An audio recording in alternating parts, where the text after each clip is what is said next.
Yeah. Yeah. It's that time, I guess. All right, fire away. Give us a little bit of insight into the inspiration you get for designing plays. How does that process work? Do you carry a notebook? Do you scribble napkins and Denny's, or how do you come up with plays? It's a collaborative effort. It's the whole coaching staff. It's not any one person. We've talked, I think, in the springtime about how fortunate we are to have so many guys from different backgrounds. Even we lost some coaches this offseason. We brought some new faces in, and that's really critical for us as an offense to continue to evolve and push the limits of what we can do scheme-wise. And so I think it's all of us. I got a lot of trust in Hank Fraley in the run game. He and I see it really the same way. We've been together now. This is going on year 5. And really Coach Campbell, everything starts with him and trickles down to the rest of us how he wants a game to play out. So once we get those guidelines, it's up to the staff to get good ideas in. Hey, how can we attack the defense? And then we just try to narrow it down to where can we put our guys in positions from there. But yeah, there might be some motions or some shifts or some movement, some window dressing. But really at the end of the day, it's everybody all on deck, and we're just trying to find out sound ways to attack the defense. I don't know if this has ever happened to you, but Andy Reid has mentioned that he once took a touchdown play call from a janitor at Green Bay. It worked. What's the wildest place you've gotten stolen or borrowed a play concept or I think we're practicing against Jacksonville just a couple weeks ago, and it's a special teams period, and one of the officials walked up to me, and I still have the diagram in my office. It's a piece. He's got 11 guys written up, and he literally took the entire special teams period. It was over 5 minutes talking about how this play would work out. So that's probably been the coolest setting that I've been about. We're right in the middle of practice, and he went off on a tangent, and it's a good idea. It's a little bit out of the box, but I don't know if I've ever seen it happen before. So if you run that one, will you tell us in hindsight that? Yes, I'll let you. I got to give credit where it's due. Yeah. So it's. Call it the referee. That's right. Zebra. Yeah. Chris Jones is obviously such a terrific player for them. Does it change at all if the game plan, is it the same going in? If he's not there, then he's not there. But do you have to put a couple plans together? How do you approach that when a player's so good like that may or may not be? Yeah, I mean, he jumps off the tape right away. I mean, you feel him out there when you watch their tape from last year. So we do certainly, if he's playing, we have to account for him each and every play. But in terms of how we're approaching this game, I don't think it's going to change how we're going about business right now. I think going in early into a game preparation week right now, we feel really good about where we're at in our process, and we'll continue to dive through the tape and come up with some good thoughts. I was talking to Jared about this yesterday. You guys were so efficient and explosive last year. We see some of the upgrades you've made this year, but in terms of the deep passing game, DJ is not here. Jameson's out for the first 6, so how concerned are you, if at all, about just being able to manufacture a deep element here early in the season? I think that can come from a number of different positions. It doesn't necessarily have to be the receiver spot, but I feel comfortable with what we've done here in training camp. That we've got plenty of guys that can stretch the field vertically. So I'm not really concerned about that early in the season here. I think we're going to be just fine being selective in when we do target the deep area. I've noticed after a drive, you go off and sit by yourself on the defensive bench as the defense takes the field. You don't go right away to the quarterback or break down the tape, whatever it is. What do you do in those moments when you're sitting by yourself? I think you have your smart pad thing there. You can't give away all my secrets. No, I take a little time to, within a drive, sometimes I can get a little emotional either way, highs and lows. So before I talk to anybody, I just want to make sure that I'm seeing that series as it unfolded and not necessarily a reaction that I might have had, good play or bad play. But it's to collect my thoughts for the next series. Are they doing anything that I wasn't expecting. And certainly during the preseason, I kind of keep a distance and let the coaches coach. I become a little bit more active during the regular season, though, in terms of talking to any position group. How does, or what challenges maybe does the atmosphere present Thursday? I mean, it's first game, right? Banner raising day, the Arrowhead, it's going to be loud, you know how that will be. So I don't know, how do you keep everyone even keeled, and what sort of challenges is that, just being in that environment? Yeah, I think everyone's been embracing this opportunity for some time now. It'll certainly be for the guys that have never been to Arrowhead. It's a unique experience. Coach Campbell was talking about it this morning to the unit, just about how special this place is. It's probably top 5 in terms of, call it, historical significance in the NFL. You feel different when you go play on the road in Arrowhead. So it'll be great for our young guys to get out there for the first time. Heck, I don't even think Jared's played in Arrowhead yet, so I know he's excited about that opportunity. And I think really it's fun, whether it's Arrowhead or not, to go on the road and play, because that environment, the adversity that you face, it is loud, there's energy, but that's part of the competition. I think our guys really rise up to the challenge when faced with that. You personally, you had such a great year for the offense last year. Is there any sense of, we need to prove it again to people? I mean, do you feel that way? I think every week we're trying to prove ourselves. Nothing really changes there. We can do well one week and then not so well last week or the next week. That happened last year to us. We had a couple games where we weren't quite as productive on offense. So each and every week is its own challenge. Just because we're on the road game one, I don't think that changes anything. We have high expectations. We want to do really well here on offense. I think we have a talented group of players that have experience and are really looking forward to the opportunity to show our growth from year one of this offense to year 2. How excited are you to have your top 5 offensive linemen together for the first time in your tenure? Love it. Love it. Is that a feeling of empowerment, comfort, when you sit down to write the game plan, or you're taking the field, in particular maybe on the road, and you've got those 5 guys you've kind of built this thing around up front? Yeah, it's my blankie. It's my blankie. It's Jared's blankie. I mean, those guys, they're good. They're special. They really are. They're one of the top units in the league. And I think we've always felt that way inside the building. This year, we really need to come out and prove that to the rest of the league. And I think they understand that, and they're looking forward to it. And I don't want to read too much into it. Does that mean Vaitai has won the job? And if so, I mean, how close was that competition with Graham through camp? We've got 6 guys that we believe are starters, or at least I believe that. 6 guys that can go out at any time and function at a really high level. And I'm not saying the guys that Matt Nelson or Colby or some of the younger guys aren't there, because we do have confidence in them too. But feel really good about the top 6, and I'm not going to say who's going to be the starter. I just know I have a lot of confidence in both Big V and Graham. Could we see a scenario where both of them see game action? Could see a lot of things. Well, were you here when I forget, when we had that guard rotation before? Yes, I was here for that.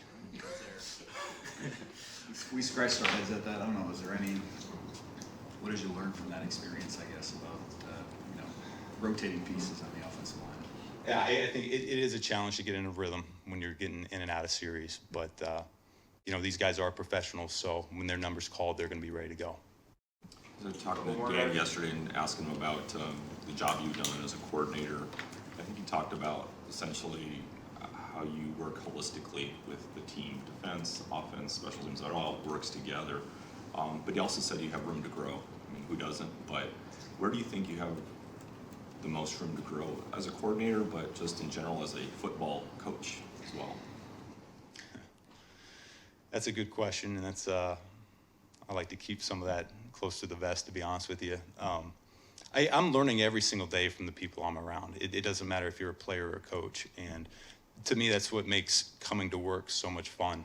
I love it. I love it every day. I learn from Coach Campbell. I learn from the offensive coaching staff. I learn from AG, Dave Fipp, the players, just across the board. So, yeah, we're all learning. We're all growing.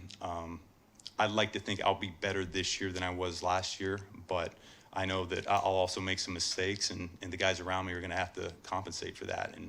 And as long as we're a tight-knit group, which I believe we are, I think we're going to be in great shape. One last thing on the personnel. Tim asked you about Chris Jones, but what else do they do well defensively? What else is, do you have to be aware of? Yeah, I think, not talking about schematics, but personnel-wise, I think the guys that show up or flash the most on tape right away are the linebackers. They are sideline to sideline. They play super fast.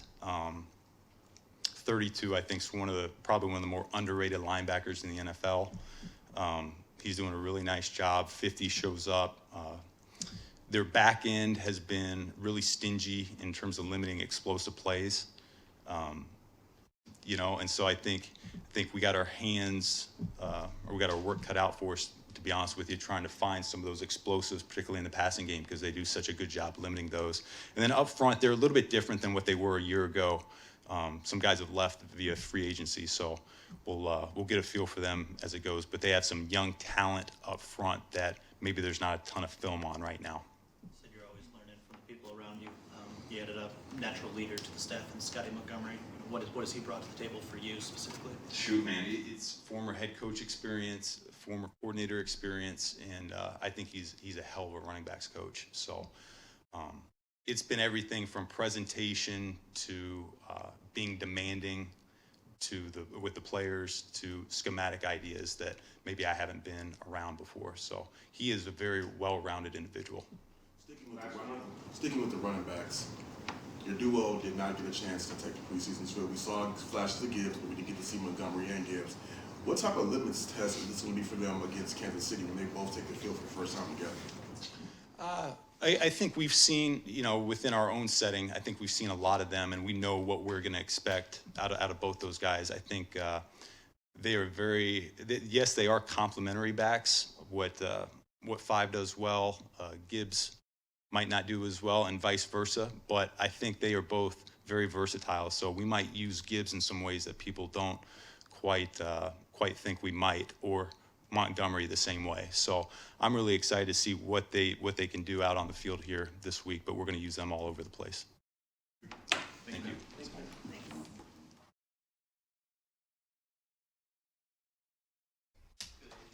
What's going on? Good morning.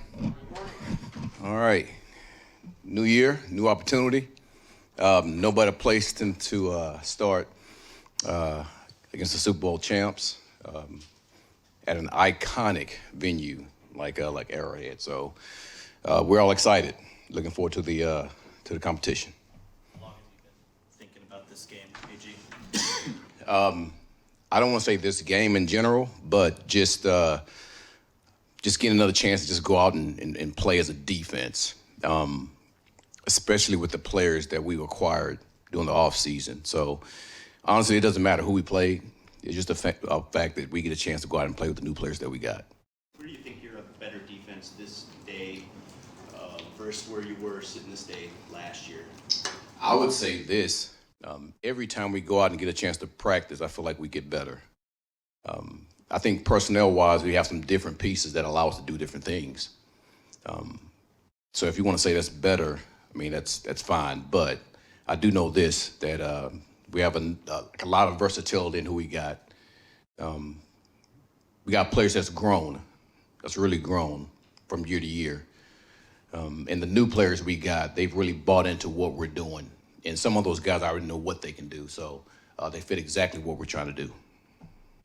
With the linebacker competition, we watched Jim, Malcolm, and Derek all have pretty good camps, and it seems like they probably all have carved out some kind of role in your defense. What would you say each of those guys does best for you? Man, obviously Alex, he's the field general. He knows this defense like the back of his hand. He's been with me for a long time. I would say that's his strong point. Also, I would say in coverage is a strong point. Jack, big, strong, physical, blue collar, hard worker, easily can pick a defense up, which he has already done. And he fits who we are to a T. Derek Bourne's explosive, fast, violent, get downhill, knock someone out type of mentality. That's his strong point. Malcolm's just a bulldog. So I would say this, all those guys deserve to play. All those guys will play. The thing is they have a role on special teams also. So that's a good thing because you have your best players out on the field. So, man, I'm looking forward to those guys playing throughout the season. You know, I can't tell you exactly how much they're going to play, but they're going to play. The communication aspect in the secondary has come along. You sort of referenced it, right? You got a really big test with Mahomes' Yeah. offense. So how prepared, how ready are they for? Well, that's always a work in progress. But I would say this, with the new guys that we got, man, just watching those guys before practice in the morning, they get here at 7:45 in the morning, all right, and they're watching film together. So that tells me exactly how they're trying to hone in to making sure that communication is down. But they've been doing a really good job out at practice, so I'm excited to see these guys play. Defensive back thing, we're doing that? Well, with the linebackers also. So, I mean, once you connect the whole back seven, I mean, that's when things really get on the same page. And that's something that our veteran guys have done a good job of trying to get together and do. So Cam's a big part of that. Alex also a big part of that. Be on the same page with Kelsey, just the difficulty of that matchup in particular and how much stress he puts on those back seven guys. Well, we have to be on the same page no matter what, who we're playing. So not just because of this team, but Kelsey's a really good player. I would say this, it's the IQ that really stands out on tape with this player, of really understanding where he has to be when it's zone coverage or when it's man coverage. That's the one thing that really stands out about him, and just the rapport that him and the quarterback has with each other. I mean, it's pretty special. So you don't see that often. You know, only a few teams have it, but they've been doing it for quite a while. So the thing we got to do a good job of just making sure that we're on point with everything that we're doing and go out there and outcompete these guys. I mean, maybe to build on that a little bit, like they seem really special when the play breaks down, what Yeah. Mahomes and Kelsey can do. Maybe you can speak to, as a defensive back, how Yeah. difficult that is and what sort of challenge that Well, is. the tough thing about that is they make a 2-second play end up being a 4 or 5 second play. And for any defensive back, that's hard to do, to cover for that long. So our guys just have to be ready for that. And it is what it is. But it also goes into our defensive line and make sure we corral this quarterback and keep him in the pocket and don't let him get out. Now, is he going to get out and do it? Yes. I mean, he's a special player. He's going to wear a gold jacket at some point. I think we all know that. So, but we just got to do the best we can of making sure we corral them and don't allow those 2-second plays to end up being 4 and 5 second plays.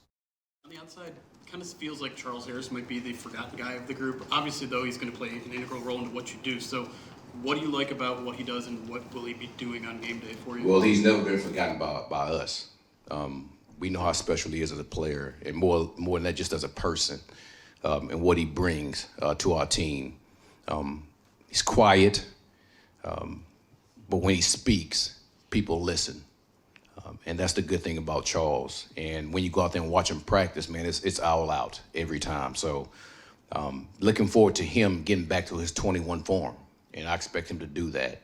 And he's expected to do that himself. So, I mean, he's a guy that I talk to quite a bit as far as how does he like the plan and is there anything that he want to change? Because I respect his opinion about how we go about things. AG, just big picture on that defensive line. You're healthier. You've got numbers up there. You've talked about you got young guys that are taking steps. Just the options and versatility you have this year that maybe you didn't have a year ago. Here's the thing I think you guys have heard me say quite a bit. With me defensively, everything starts with the front. Everything starts with those big guys. It's exciting to see how Aleem has come from year 1 to year 3 to where he's at. The way he's changed his body. How athletic he is. I'm expecting a big year from that player.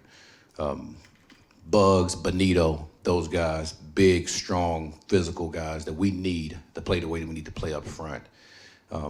Martin is coming along. I mean, he's a developmental project. We all know that, right? But he's a big, big man. And I was always taught big people beat up little people. And he has a chance to do that. So, and then you just take, I mean, I'm going to put Hutch, I'm going to put Pascal, I'm going to put Commission, I'm going to put those guys all in the same boat, man. Those guys are physical, strong.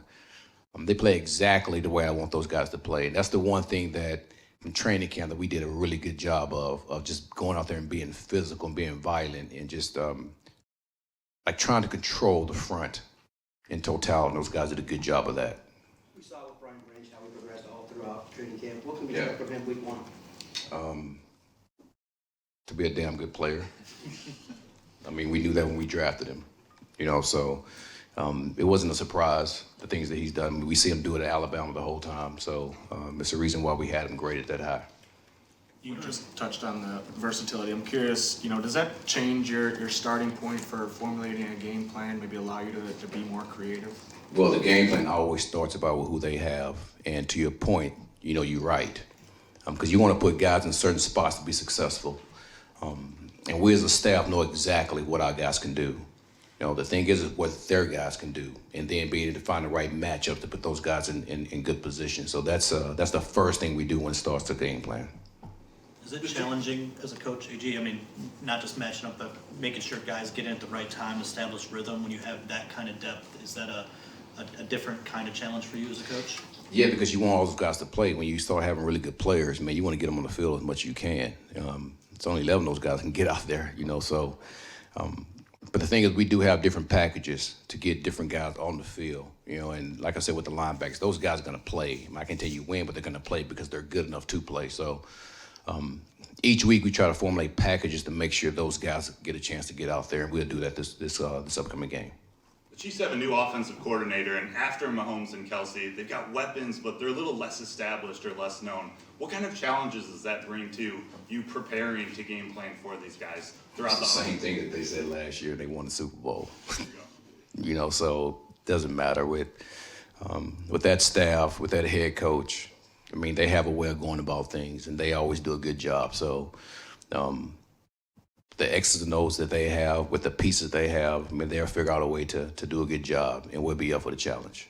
You've done it plenty of times in your career. Mosley was brought in here to contribute. Yeah. He's off the pup list now. So what's your process to get him physically ready in that short window, to contribute early in the season? Continue to practice, continue to see where he's at. Hopefully, as he continues to go about it, maybe he'll show that he's ready to go play. So when that time comes, he'll be on the field.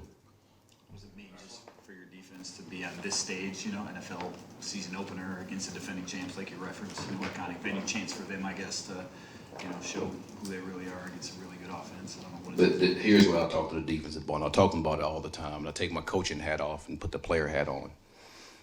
Listen, when you take this job as a player coach, it doesn't matter. There's two things that you can't get away from. Those are expectations and criticism. And it's really easy. When you're doing good, they talk good about you. When you're doing bad, they talk bad about you. And that's just what it is. And our guys understand that. So whatever we do, however we play, those guys don't care. They just want to play. Because I train them like that. So it doesn't matter. We just want to go play. Thank you. All right.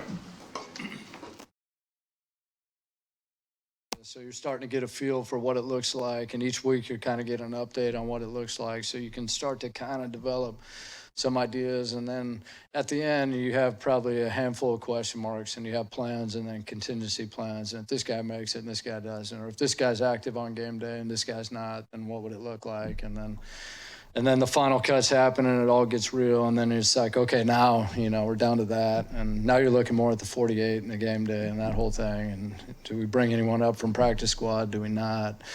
So there's that element too. And then ultimately, how can we put together the best 11 players on each unit so we can play the best?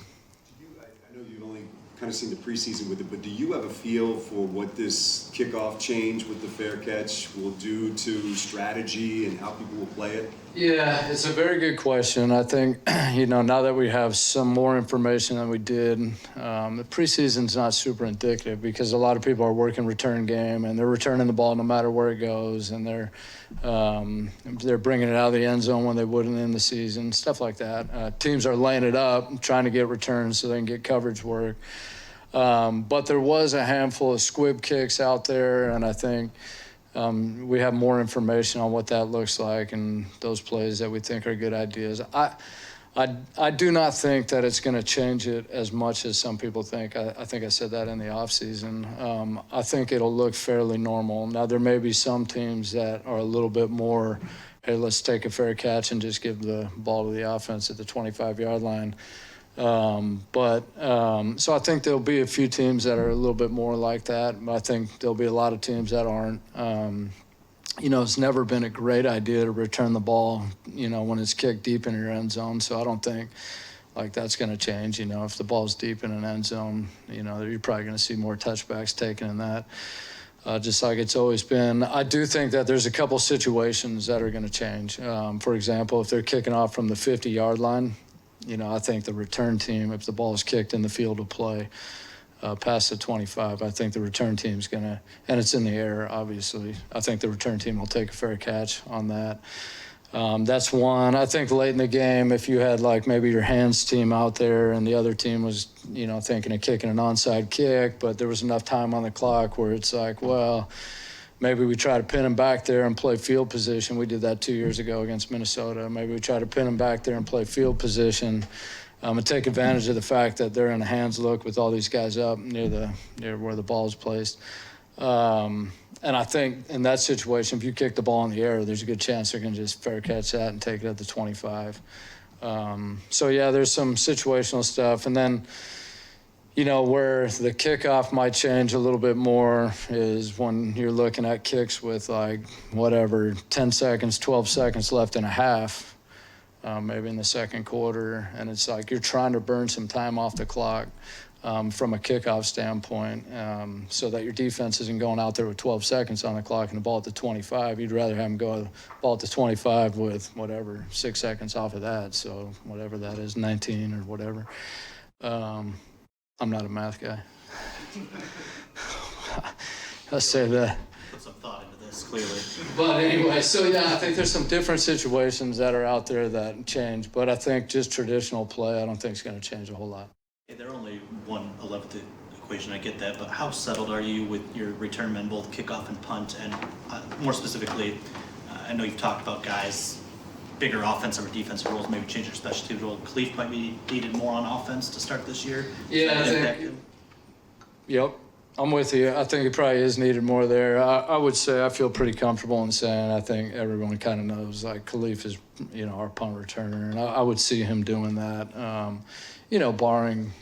Barring he doesn't have enough juice in the tank or whatnot, but I still think he'll do that. In terms of the kickoff return, I'm not going to totally answer that one. I apologize, but there's a lot more to that. And I think the easiest way to say it for me, it really comes down to how can we get the best 11 guys, and it's not always the returner. If we had some guy who, was exceptional, maybe, but it's really how do we get the best 11 on the field. And so sometimes it's not like which returner do we want, it's more like who do we want blocking for the guy. And so some of it will come down to that, but I'm excited about who we have. You didn't score 11 touchdowns, so it probably wasn't good enough for you on the kick returns, but it did seem like you had some pretty good consistency, whoever was out there during the preseason. How much confidence does it give you just the kickoff return blocking in general? Yeah, I wish that the preseason return game was indicative of the in-season return game. But reality tells me it's going to get a lot harder here real quick, starting with this Thursday night. But no, those guys did a great job of executing. I mean, we spent a lot of time on fundamentals and technique and stuff like that. I felt like a lot of that stuff showed up. We got a good roster, and I think it's as good as it's been since I've been here overall. So that also helps. We got, better players doing some of these things. And we had a bunch of guys competing with the ball in their hands in the back end, the returners. So they were all very competitive, trying to make something happen when they got their shot, which also helps. So I think there was a lot of things to that. And then, the coverage group, some of those guys are tired. They're playing defense and offense the whole game. They're down-the-line players. Sometimes you have better players going against, they're down-the-line players. Sometimes you have down-the-line players going against their better players. There's a lot going on out there in the preseason, but we're looking forward to kicking it off Thursday. Two for you. Just your confidence level in Riley, and then with Jack, he's been one of the best punters since he's walked into the league. Just where is he better this year than he was maybe last year?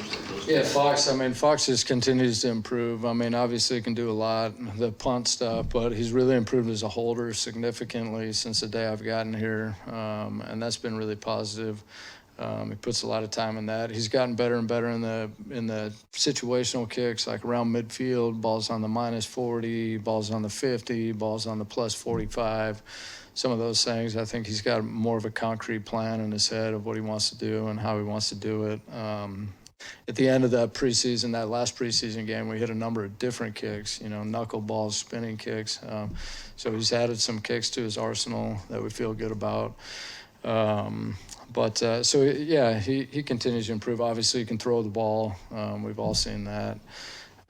So he's definitely a weapon for us and a great player. And then in terms of Riley and really we got Badgley back, which I'm thrilled to death. I know the last time I was in here, I talked about losing him and how it was a downer, but I really feel good about that position. We have two guys that have played here. Both of them have played in the NFL really for at least a season of games. They both really have good numbers. We know exactly who they both are really, which is, I think, beneficial as a coach. So anyways, I'm excited about those guys too. I know you're not a big fan of highlighting individual players, but I'm just wondering if anyone really impressed you with their improvement year to year on special teams that stood out. Yeah, I think one of the guys who took the biggest jumps for us was Daly as a snapper. We brought in McQuaid, and who I got a ton of respect for, and really did a great job for us. And I felt great about him and his performance, but really Daly really elevated his game and was much improved, and it was something that we had challenged him with when he left the building at the end of last season, and I was really impressed with him there. Can you talk about the value of having a leader like Jalen Reeves-Maben on your unit and what that can do to bring out the best in those guys? Yeah, it's huge. Not only is he a really good player, but it's always best when your great players are also like really hard workers, and they are saying the right things, but they're also doing the right things, and they really lead by example. And he's definitely all that stuff, which that's when you have a chance to be good, because now all the young guys follow and they see his example and what's made him a great player. And it's not just athletic ability and talent with, not a lot of work ethic or a lot of character. And he's got all those things. So it's great for us. We love having him back. Thanks, Eric. Right. See you all. Take care.